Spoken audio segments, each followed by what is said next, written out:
executive session.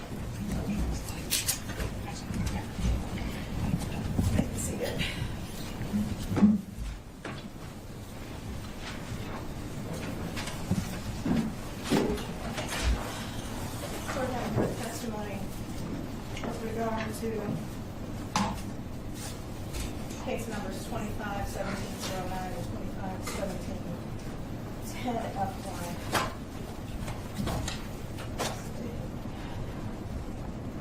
I'm sorry. As the parties are aware, or at least the attorneys are aware, this is a preliminary examination where the court has determined whether there was sufficient probable cause that a crime was committed in the city of Inkster and that these two defendants committed it. Based upon the testimony that this court has heard today, the court does believe a crime was committed in the city of Inkster and these defendants committed it and are going to bind the defendants over. But the issue is, on what? On what are we binding the defendants over? With regard to Ms. Jaylen Pendergrass, the court has heard testimony that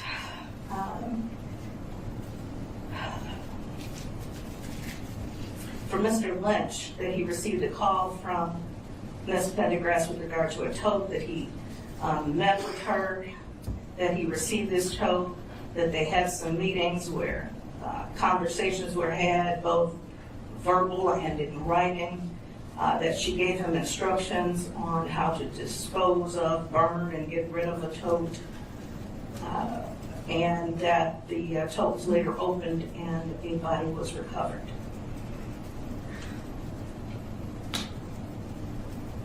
The court has had the opportunity to read the autopsy report with regard to the condition and state of London Thomas's body when she was seen by the Oakland County medical examiner. And I believe that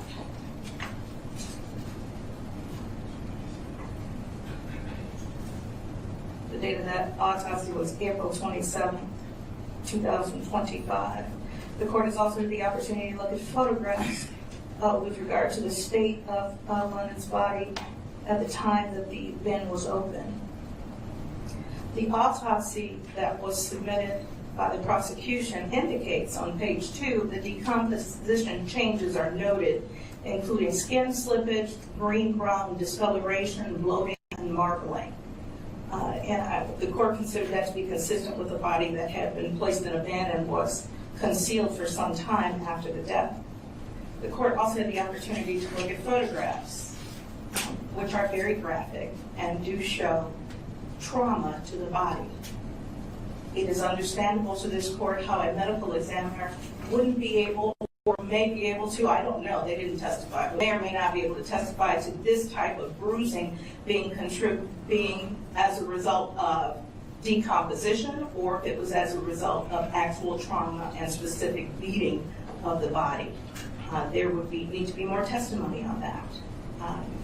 But just looking at the photograph, there's trauma to the body that would be consistent with injuries and a beating. When the court takes a look at the bin that was found, there is a lot of intentionality with regard to how this bin was concealed. There's lots of tape all over the top, the sides, wrapped around the bottom. It's clear to me that every effort was being made to conceal something. The court does not know if her death, as indicated by the autopsy, was as a result of asphyxiation. It could have been the asphyxiation that occurred at the residence or as a result of being placed in a bin. It's also interesting to the court that the tape that's used around her wrist is different from the tape that's used on the outside of the bin, indicating that it might have happened at a later or different time, which would be consistent with testimony that was heard today. But with regard to the evidence in this case, and I agree with the people that the court can consider what happened before, during, and after. Testimony was made with regard to Ms. Jaylen Pendergrass, and several conversations were had with her regarding this incident, regarding whether she had contact with London, that she was clear on some facts, unclear on the other, but what she didn't do was ever say that she had a bin and took it someplace else. She was not contributing or assisting in any way with the recovery of this body and led police in a different direction that prevented the finding of this bin, knowing that everyone was looking for her, friends, family, police. She had information that she did not share. And so the court is going to, as a result of the testimony, the evidence that was submitted by Ms. Charlotte Pendergrass over on the charges contained, on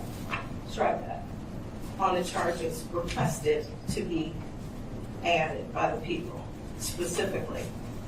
The court is going to find the defendant over on first-degree murder, felony murder, and unlawful imprisonment, as well as tampering with evidence, based upon the testimony of Mr. Lynch, as well as the FBI agent who testified as a result of his conversations and interactions with Ms. Pendergrass.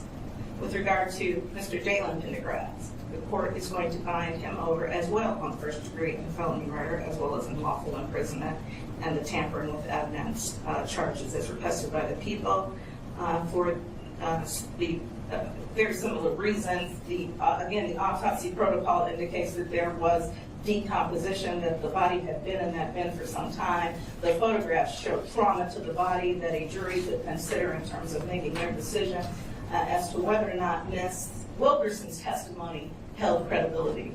This court does find that there was sufficient credibility from Ms. Wilkerson to consider her testimony. She admitted that she had spent most of her relationship with Mr. Pendergrass, and he was in an inebriated state, but that was consistent with how they dealt with their relationship. And so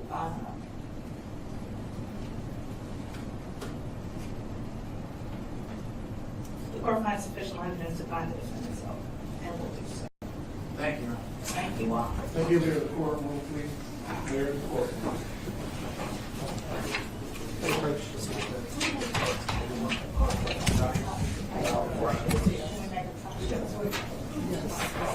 So I need that for the public. Yeah. Remain seated. I know, Michelle wants to do this. Yeah, we're gonna make a copy. Okay. Yeah. We can arrange. Okay. So let's go back here.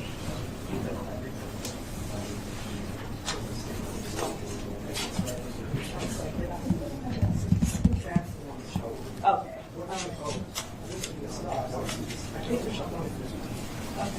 We can probably have that. We've got many copies.